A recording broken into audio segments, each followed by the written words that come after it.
राधे राधे महाराज जी। महाराज जी, पिछले 2-3 वर्षों से लोगों से धोखा मिला और भरोसा उठ गया। ये मुझे जन्मों से मिलता चला आ रहा है, समझ नहीं पा रहे। जन्मों से मिलता चला आ रहा है। लोगों से क्या अपना मन धोखा दे रहा है, इंद्रियां धोखा दे रही, देख पा रहे हो? इतना समय नष्ट होता चला जा रहा है और मन इंद्रियों की गुलामी से हम मनमानी आचरण, इंद्रियों के विषय भोगों में हम ठगे जा रहे हैं। हम देख पा रहे हैं।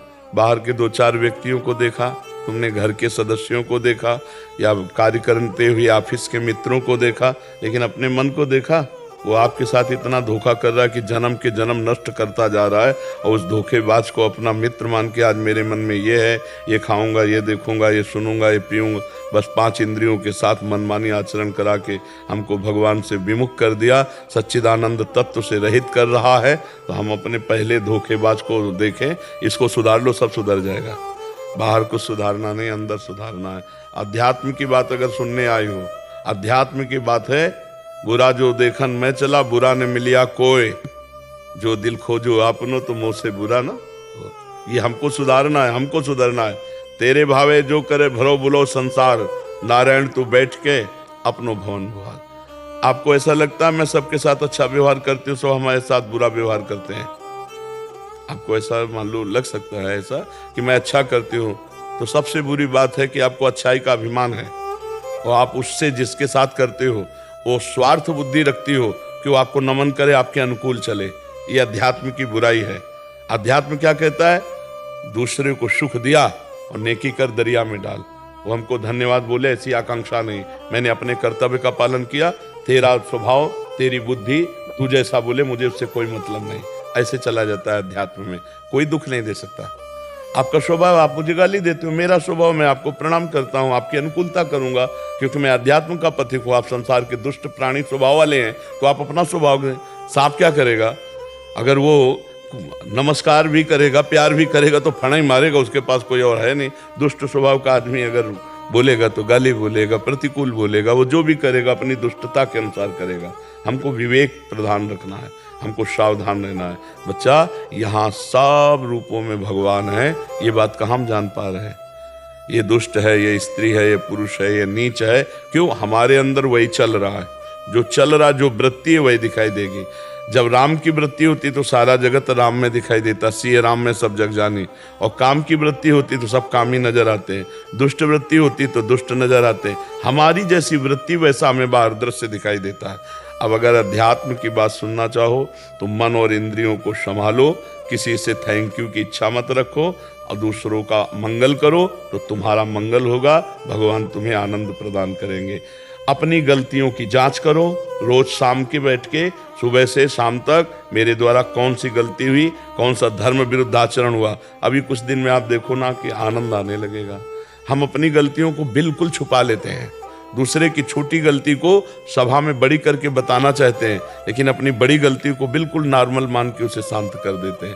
हमको चाहिए दूसरे की बड़ी से बड़ी गलती को नॉर्मल करके छोड़ दें, अपनी छोटी सी गलती को बिल्कुल नॉर्मल न करें, उसे बड़ी करके नष्ट कर दें, तो हम निर्दोष हो जाएंगे। जब हम निर्दोष हो जाएंगे, हमारी दृष्टि में सब मंगलमय हो जाएगा, हमारा अध्यात्म का। अब अगर आप व्यवहार की बात करना चाहते हैं तो बोलिए।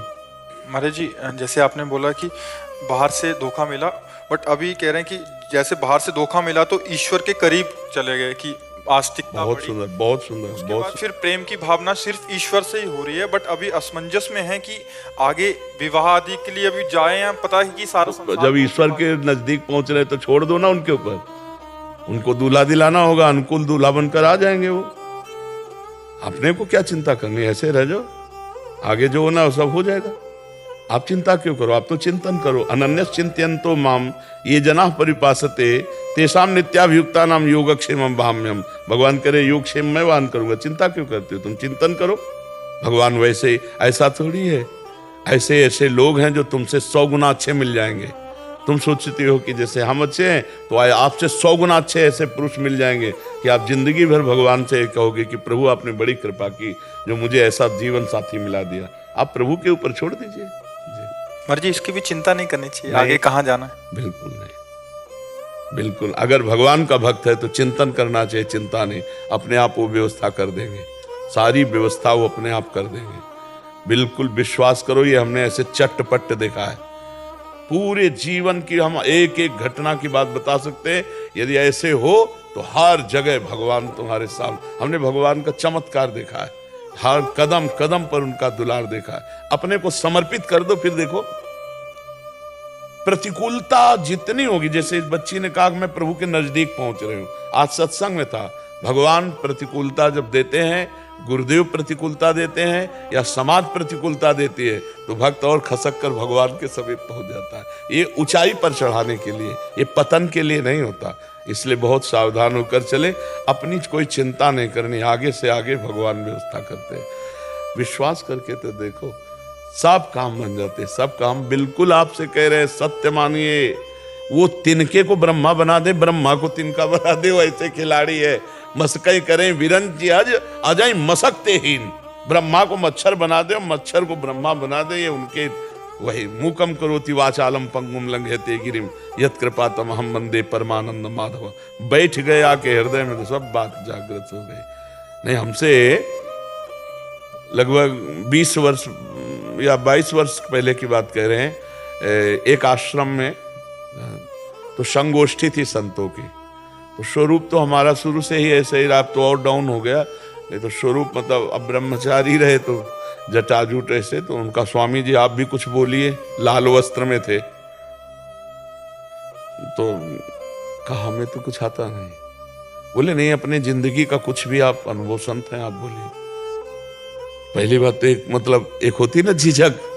तो जाके बैठे और बस थोड़ी देर नाम कीर्तन किया, हमका अपनी वाणी को विश्राम देते उतर के चले आए। बोलने की हिम्मत नहीं, बोलने का ज्ञान नहीं। जो सीधे राम नहीं कह सकते थे ना, मरा मरा, वो रामायण रच दी। उस प्रभु का चमत्कार देखो, वो रामायण भगवान के जन्म लेने के पहले रच दी संस्कृत में। ये है मूकम करोति वाचालम पंगुम लंघयते गिरिम। आज प्रश्न नहीं पूरा होता, उत्तर पूरा शुरू हो जाता है।